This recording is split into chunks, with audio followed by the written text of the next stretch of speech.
আমার সামনে উপস্থিত মুরব্বীবর্গ, এই মাঠের মধ্যে, মাঠের বাইরে উপস্থিত লাখো ভাই বোনেরা, সাংবাদিক ভাইরা, ধানের শীষের ভোটাররা, আসসালামু আলাইকুম। আসসালামু আলাইকুম। আপনারা ভালো আছেন নি?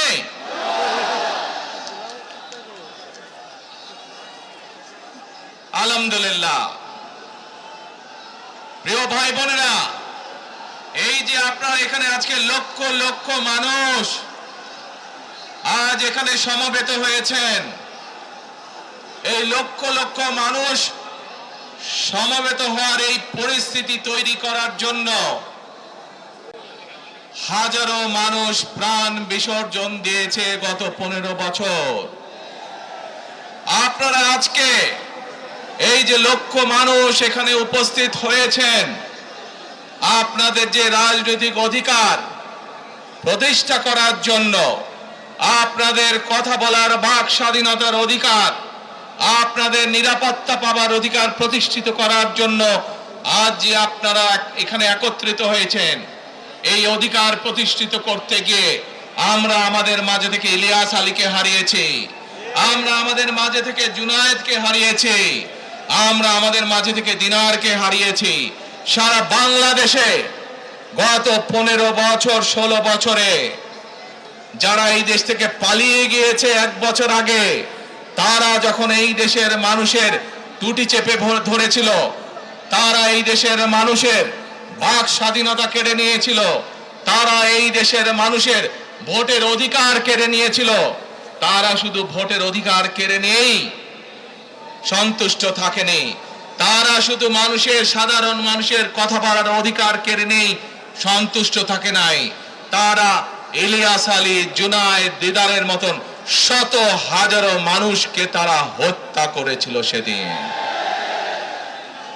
তারা বাংলাদেশের লক্ষ লক্ষ বিএনপি সহ লক্ষ লক্ষ সাধারণ মানুষকে গুম খুনের মামলা দিয়ে জর্জরিত করেছিল। প্রিয় ভাই বোনেরা, আমরা দেখেছি বিগত 15-16 বছরে উন্নয়নের নাম করে কিভাবে দেশের মানুষের সম্পদ লুটপাট করে বিদেশে পাচার করে দেওয়া হয়েছে। আজকে এই যে ঢাকা থেকে সিলেট বা সিলেট থেকে ঢাকার যে মহাসড়ক, 2005 সালে আমি এসেছিলাম, সুনামগঞ্জে বন্যা হয়েছিল, আমার আসতে লেগেছিল 4.5 ঘন্টার মতন, কিন্তু আজ আমরা দেখি 10 ঘন্টার মতন সময় লাগে। সিলেটের এই পুণ্যভূমির মানুষ, বহু মানুষ আছেন যারা লন্ডনে যাতায়াত করেন, লন্ডন যেতেও এত সময় লাগে না, প্লেনে করে যেতেও। এই হচ্ছে আজকে উন্নয়নের ফিরিস্তি। প্রিয় ভাই বোনেরা, গত 15-16 বছরে আমরা দেখেছি কিভাবে একের পর এক নির্বাচনে ব্যালট বাক্স ছিনতাই হয়েছে, কিভাবে আমিন নির্বাচন হয়েছে, কিভাবে নিশি রাতের নির্বাচন হয়েছে, এবং এই নির্বাচনগুলোর মাধ্যমে, তথাকথিত নির্বাচনের মাধ্যমে বাংলাদেশের মানুষের ভোটের অধিকার তথা রাজনৈতিক অধিকারকে কেড়ে নেওয়া হয়েছিল। আজ আমরা এখানে একত্রিত হয়েছি, সেই মানুষগুলোর জীবনের বিনিময় যারা আমাদের সকলের জন্য রাজপথে নেমে এসেছিল। আমরা আজ এখানে একত্রিত হতে পেরেছি সেই মানুষগুলোর ত্যাগের বিনিময়ে যারা বিভিন্নভাবে নির্যাতিত হয়েছে, অত্যাচারিত হয়েছে, পঙ্গুত্ব বরণ করেছে। 2024 সালের 5ই আগস্ট ছাত্র জনতার অভ্যুত্থানের ভিতর দিয়ে বাংলাদেশের মানুষ 71 সালে যেভাবে দেশকে স্বাধীন করেছিল, 2024 সালের 5ই আগস্ট সেই স্বাধীনতাকে বাংলাদেশের মানুষ রক্ষা করেছে তাদের অধিকারকে প্রতিষ্ঠিত করার জন্য। প্রিয় ভাই বোনেরা, এখানে বহু মুরব্বী উপস্থিত আছেন যারা কালের সাক্ষী শহীদ রাষ্ট্রপতি জিয়াউর রহমানের সময় কিভাবে দেশে বহুদলীয় গণতন্ত্র রচিত হয়েছে। বহু ভাই বোনেরা এখানে উপস্থিত আছেন যারা কালের সাক্ষী দেশ ও নেত্রী খালেদা জিয়ার সময় কিভাবে দেশে সংসদীয় গণতন্ত্রের ভিত্তি রচনা করা হয়েছিল।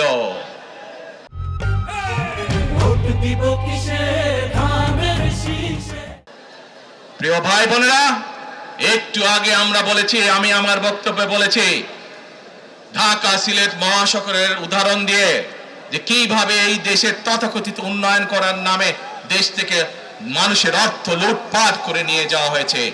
আমরা এই অবস্থার পরিবর্তন করতে চাই।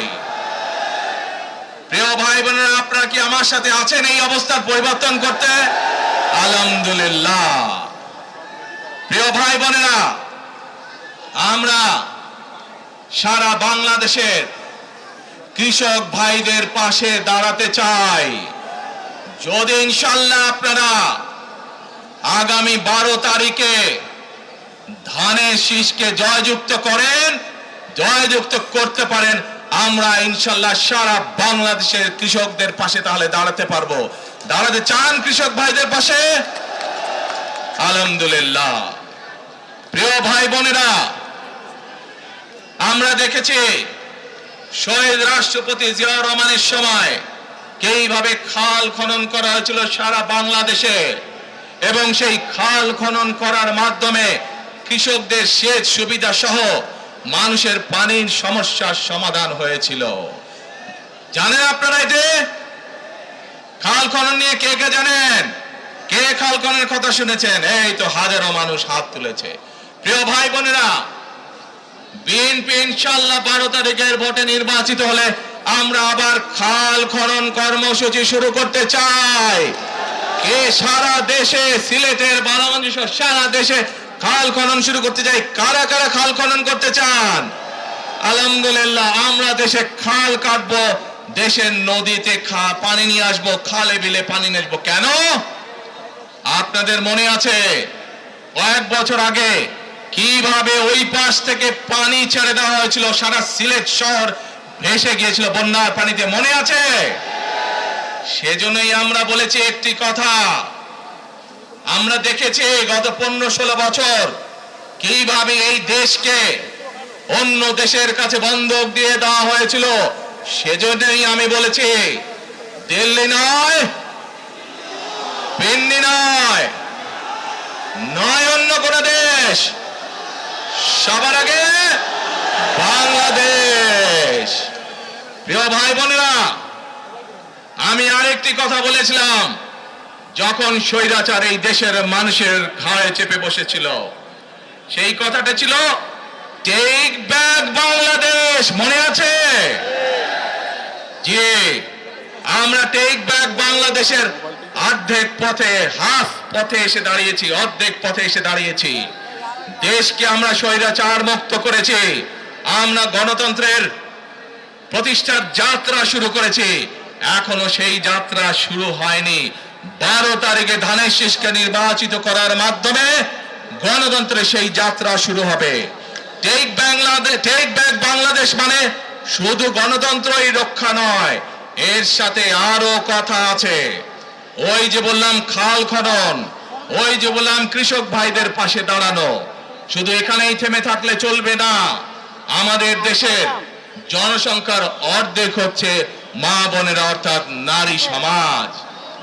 এই মা বোনদের কাছে আমরা নির্বাচিত, ইনশাআল্লাহ 12 তারিখে ধানের শীষ নির্বাচিত হলে আমরা তাদের কাছে তাদেরকে স্বাবলম্বী করে গড়ে তোলার জন্য, এখানে আপনাদের যাদের সংসার আছে জানেন, স্বামী স্ত্রী দুইজনে মিলে সংসার সুন্দর হয়, যাতে আমাদের মায়েরা আপনাদের পাশে, বোনেরা আপনাদের পাশে থেকে সংসারকে সচ্ছলভাবে গড়ে তুলতে পারেন। আমরা গ্রামে গ্রামে, শহরে শহরে সকল দুস্থ পরিবার যারা আছে, মধ্যবিত্ত, নিম্নবিত্ত সকল পরিবার কাছে ফ্যামিলি কার্ড পৌঁছে দিতে চাই।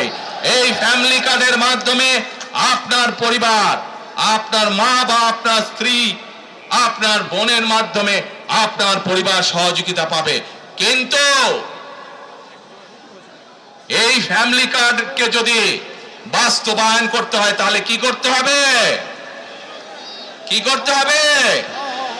ধানের শীষকে জয়যুক্ত করতে হবে। পারবেন ইনশাআল্লাহ। প্রিয় ভাই বোনেরা, কৃষক ভাইদেরকে যেমন কৃষি কার্ড দিতে চাই আমরা সহযোগিতা করার জন্য, মা বোনদেরকে দেশনেত্রী খালেদা জিয়া যখন দেশ পরিচালনার দায়িত্বে ছিলেন, মা বোনদেরকে বিনামূল্যে শিক্ষার ব্যবস্থা করে দিয়েছিলেন। মনে আছে? এখানে বহু মা বোন আছে সেই সময় যারা এই সুবিধা পেয়েছিলেন। আপনাদের ঘরে বহু মা বোন আছে যারা সেই সুবিধা পেয়েছিলেন। আজ সেই মা বোনদেরকে আমরা ফ্যামিলি কার্ডের মাধ্যমে খালেদা জিয়ার সরকার শিক্ষার সুযোগ করে দিয়েছিলেন। আপনাদের আগামী দিনের ধানের শীষের সরকার, বিএনপি সরকার, সেই শিক্ষিত মা বোনদেরকে, সকল মা বোনদেরকে অর্থনৈতিকভাবে আমরা স্বাবলম্বী করে গড়ে তুলতে চাই। প্রিয় ভাই বোনেরা, আসেন এবার টেক ব্যাক বাংলাদেশের আরেকটি কাজ বাকি আছে।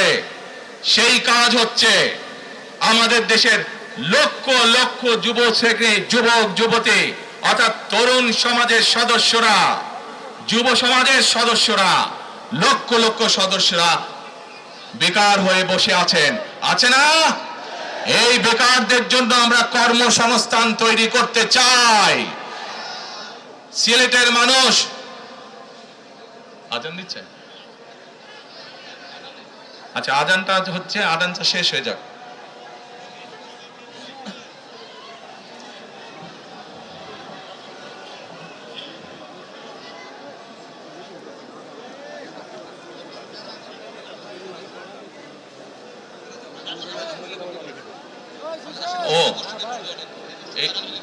আচ্ছা এই মসজিদের আজান। আচ্ছা প্রিয় ভাই বোনেরা, এই দরগার মসজিদের আজান শুরু হলে আমরা কিছুক্ষণ বিরতি দিব আজানটা শেষ না পর্যন্ত, তাহলে তার আগে বক্তব্য রাখি নাকি? আচ্ছা, এই যে লক্ষ লক্ষ ভাই বোনেরা, সিলেটের মানুষ, অধিকাংশ মানুষ কোথায় যায়? লন্ডনে, তাই না? আরো অন্য দেশে যায়। কিন্তু এই যে মানুষগুলো যাচ্ছে, এই মানুষগুলোকে আমরা বিভিন্ন ভাবে ট্রেনিং দিতে চাই। ট্রেনিং দিয়ে ভাষা শিক্ষার মাধ্যমে আমরা এই মানুষগুলোকে দক্ষ করে গড়ে তুলতে চাই। সিলেটের বহু মানুষ সৌদি আরব সহ মধ্যপ্রাচ্যের বিভিন্ন দেশে যায়। আমরা এই মানুষগুলোকে দক্ষ করে গড়ে তুলে কর্মসংস্থানের সুযোগ তৈরি করতে চাই। কিন্তু সেই সুযোগ তৈরি করা একমাত্র তখনই সম্ভব যখন আপনারা ধানের শীষকে জয়যুক্ত করতে পারবেন। কি পারবেন? যুব সমাজের কর্মসংস্থান তৈরি করতে চাই। আমার লক্ষ লক্ষ ভাই বোনেরা বেকার হয়ে বসে আছে, আমরা তাদেরকে বেকার রাখতে চাই না। আমরা তাদের জন্য কাজের সংস্থান সৃষ্টি করতে চাই, কারণ তারা যাতে স্বাবলম্বী হতে পারে। তাদেরকে বিভিন্ন বিষয়ে ট্রেনিং দিয়ে আমরা দক্ষ শ্রমিক হিসেবে গড়ে তুলতে চাই, সেটি দেশের ভেতরে দেশের বাইরে, যাতে করে তারা কর্মসংস্থানের ব্যবস্থা করতে পারে। সরকার থেকে আমরা ইনশাআল্লাহ সেই ব্যবস্থা গ্রহণ করব, যাতে সেই দক্ষ মানুষকে সারা পৃথিবীতে আমরা ছড়িয়ে ছিটিয়ে দিতে পারি, যাতে করে তারা স্বাবলম্বী হয়ে নিজের পায়ে দাঁড়াতে পারে। প্রিয় ভাই বোনেরা, আমরা বহু মানুষের জীবনের ত্যাগের বিনিময়ে আজকে এই গণতন্ত্রকে আমরা প্রতিষ্ঠিত করার পথে এগিয়ে যাচ্ছি। কিন্তু আমরা বিগত কিছুদিন ধরে খেয়াল করে দেখছি, বাংলাদেশের কোন মহল, এই দেশের ভেতরে কোন মহল ষড়যন্ত্রের চেষ্টা করছে।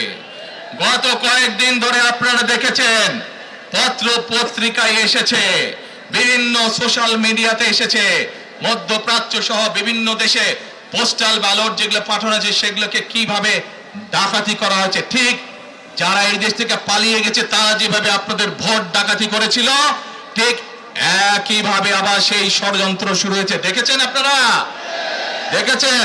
প্রিয় ভাই বোনেরা, সেই ষড়যন্ত্রের বিরুদ্ধে সজাগ থাকতে হবে। বিদেশে বসে তারা ষড়যন্ত্র করছে, একইভাবে আপনাদের আবার যে ইলিয়াস আলী, দিদার, জুনায়েদ সহ হাজারো মানুষের প্রাণের বিনিময়ে যে অধিকার আমরা অর্জন করেছি, 24-এর গণ আন্দোলনের, জনগণের আন্দোলনে এই সিলেট শহরে 13 জন আমাদের জীবন দান করেছে, 13টি প্রাণ ঝরে গিয়েছে আমাদের। প্রিয় ভাই বোনেরা, এই প্রাণগুলোর বিসর্জনের মাধ্যমে আমরা যে অধিকার আদায়ের পথে নেমেছি, একটি কুচক্রী মহল এর ভিতরে ষড়যন্ত্র শুরু করে দিয়েছে। দেশের ভেতরেও তাদের ষড়যন্ত্র থেমে নেই, কিন্তু 2024 সালের 5ই আগস্ট এই বাংলাদেশের জনগণ প্রমাণ করে দিয়েছে যে বাংলাদেশের জনগণ ঐক্যবদ্ধ থাকলে, ঐক্যবদ্ধভাবে নেমে আসলে যে কোনো ষড়যন্ত্রকে বাংলাদেশের মানুষ প্রতিহত করতে পারে। পারবেন আপনারা প্রতিহত করতে? ইনশাআল্লাহ। প্রিয় ভাই বোনেরা, এখন আমি আপনাদের সামনে একটি প্রশ্ন করতে চাই। এইখান থেকে আমার সামনে যারা বসে আছেন, এর মধ্যে থেকে মুরব্বী যারা বসে আছেন, ওমরা বা হজ করতে গিয়েছেন, এরকম একজন হাত তুলেন। ওমরা বা হজ করে আসছেন, একজন মুরব্বী মানুষ, ওই যে লাল টুপি পরে বসে আছেন, ওমর নিয়ে আসো তো ওনাকে। আপনি আসেন দেখি সামনে, সামনে আসেন, আমার কাছে আসেন।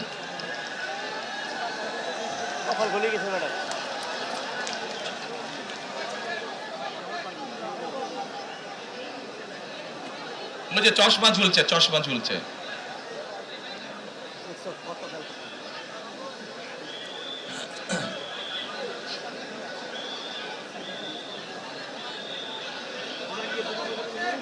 বসেন, আপনারা বসেন, উনি এখনই মঞ্চে উঠবে, আপনারা সবাই দেখতে পারবেন কে মানুষটা।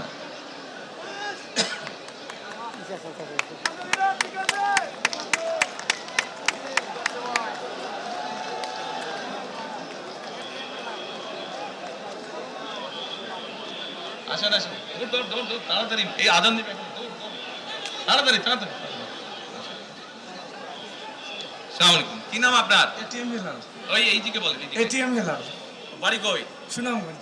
বাড়ি সুনামগঞ্জ। সুনামগঞ্জ কোথায়? শান্তিগঞ্জ। এই সুনামগঞ্জের মানুষ আছে এখানে? এই লোক আপনাদের মানুষ? আচ্ছা, এখন বলেন, কবে গেছিলেন আপনি? হজ না উমরায় গেছিলেন?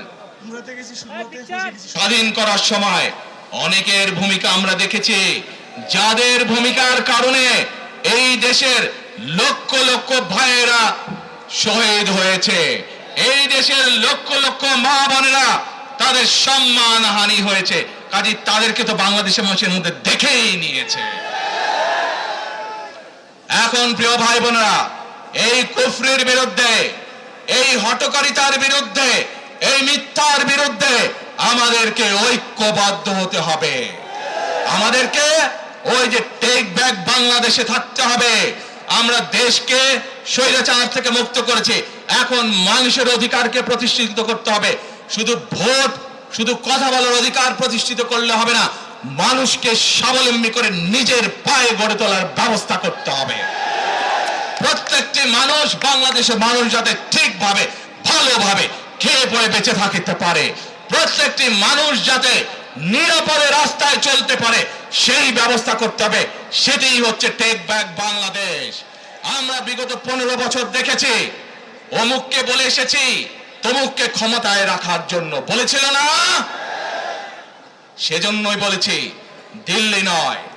আমরা দেখেছি যারা 71 সালে ছিল তারা কাদের সাথে লাইন দিয়েছিল, যাদের কথা একটু আগে বললাম, যারা মিথ্যে কথা বলে ঠকাচ্ছে মানুষকে, আমরা দেখেছি তাদের আস্তানা কোথায়। সেজন্যই বলেছি, যেমন দিল্লি নয় তেমন পিন্ডি নয়, নয় অন্য কোন দেশ, সবার আগে বাংলাদেশ। এবং যেহেতু আমরা বিশ্বাস করি দেশের মানুষই হচ্ছে আমাদের রাজনৈতিক সকল ক্ষমতার উৎস, সেজন্যই আমরা দেশের মানুষের ভাগ্য উন্নয়নে বিশ্বাস করি। এবং সংক্ষেপে আপনাদের সাথে যেই কথা বললাম, শুধু ভোট এবং কথা বলার অধিকার না, বিএনপি চায় আপনাদের দেশের মানুষকে অর্থনৈতিকভাবে স্বাবলম্বী করে দিতে, দেশের নারী সমাজকে, মা বোনদেরকে, দেশের যুব সমাজকে, দেশের প্রত্যেকটি কৃষক সহ প্রত্যেকটি শ্রেণী পেশার মানুষকে বাংলা বিএনপি চায় আগামী দিনে ইনশাআল্লাহ সরকার গঠন করে প্রত্যেকটি মানুষকে স্বাবলম্বী করে গড়ে তুলতে। প্রিয় ভাই বোনেরা, সেজন্যই আমরা আরেকটি কথা